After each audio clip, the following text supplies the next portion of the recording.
it's gender variance that is the issue for the non-queer world.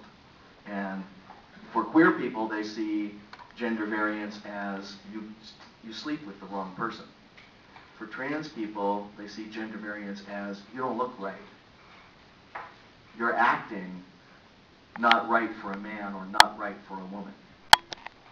Now, there are certainly gay people who don't have an issue with their gender identity who sort of straddle both camps, that people will perceive a masculine woman or a feminine man as being gay.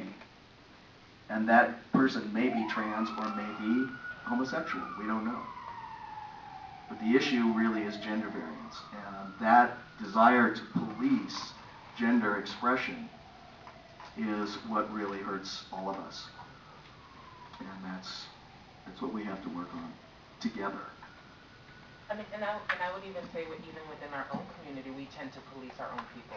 Yeah. Like, oh, well, she's not trans enough, or he's not trans enough. Oh, what is he thinking? What is she thinking? I mean, so even within our own community, we need to we have to work on those hierarchies, yeah. And now we're having this whole new gender queer movement. It's a youth movement that's really starting to happen, and there's young people that don't necessarily want to identify with either.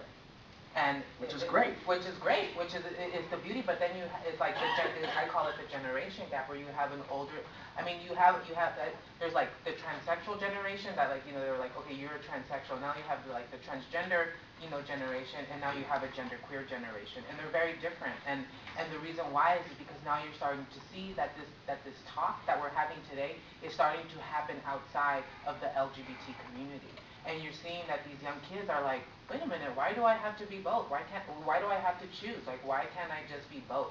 And so you're starting to see that those who identify transsexual are like, oh goodness, here we go, here come the, because for them it's, they're in an older generation, and so they remember when it was like you just transition and you go on to mainstream society.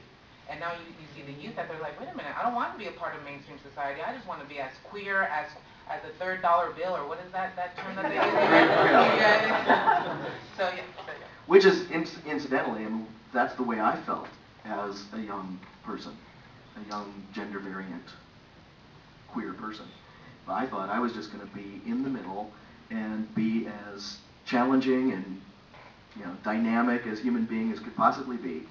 And that was going to be the way that I lived my whole existence. And I got to a point where that just wasn't possible for me anymore, and I ended up transitioning.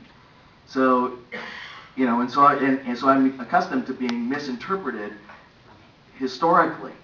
I was misinterpreted as a young person. I'm misinterpreted now. I'm now perceived as being way too conservative, because I look gender normative. But that doesn't mean that's what my experience is or what my politics are. We have questions out there. A question over here. I was wondering if you guys could discuss a little bit more, like identifying outside of the binary. I know you're touching on it just a little bit, and that's really where a whole lot of my interest is in how to really open up communities for people that really are outside of a stereotypical binary. So gender non-conforming people.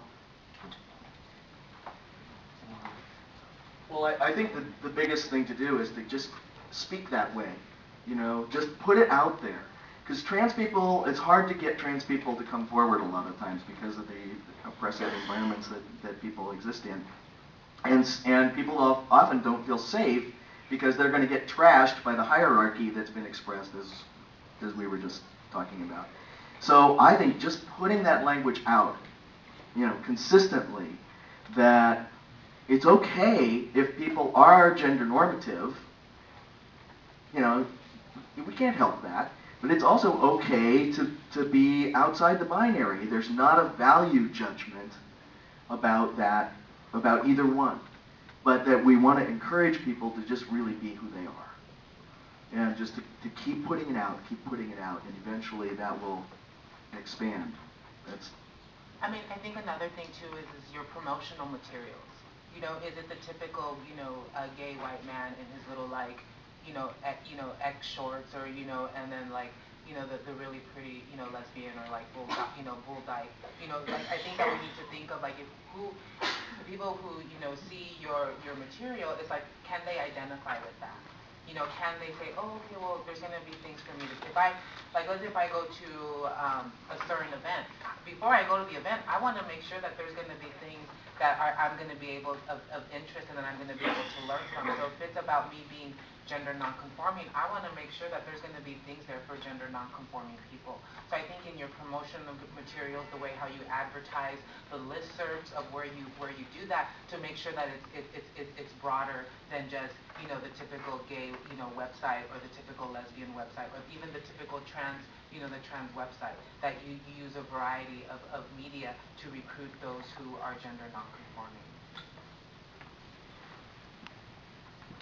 Yeah, I would like to just add on I don't have, unfortunately, absent-minded, I don't have any of our promotional material, but we don't have any pictures. We do have some on the websites, and it's a lot of just the different events that we've gone to. But use every term that you can find in the book and put it on there.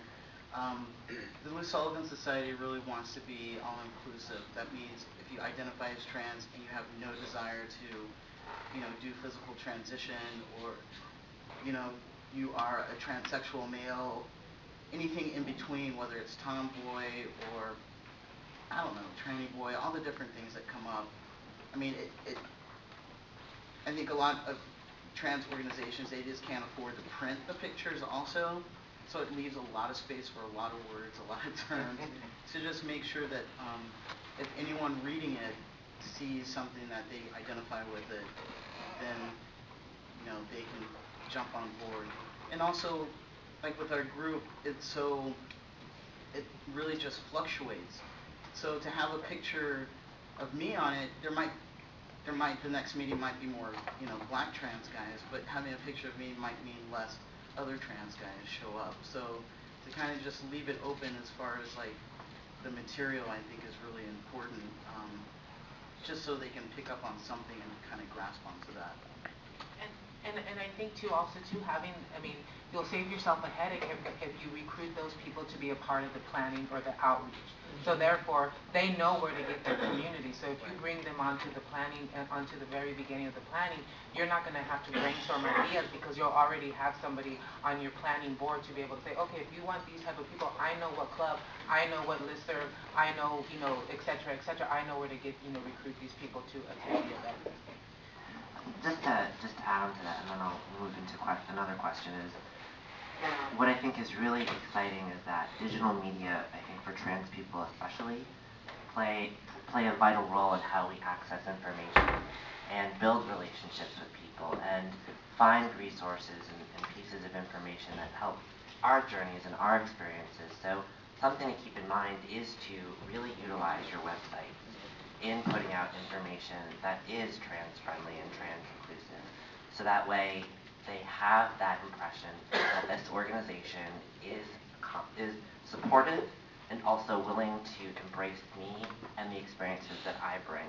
And it's really, I think, exciting to see the diversity that we have at our Pride celebrations all across the country because of those kinds of small tidbits of information and images on websites, on promotional materials that bring the communities together. So, another question in the back. It may be a really stupid question, but you were talking earlier about, like, if you're transgender and identify yourself as a lesbian, is it rude or derogatory to ask the transgender person how they identify? And how do you do that? I mean, how do you bring it up to find out how they identify with themselves? Do you have a sister that you're going to hook her up with or something? Why is that important? Why would that be important, who she sleeps with? It's a woman. I mean, unless, like I said, what would be the purpose of the information? She was saying, like, get people to, if they identify themselves as a trans lesbian, to get them to go into that area. I mean, how do you bring that up to find out where they want to go? To say that it's available for them.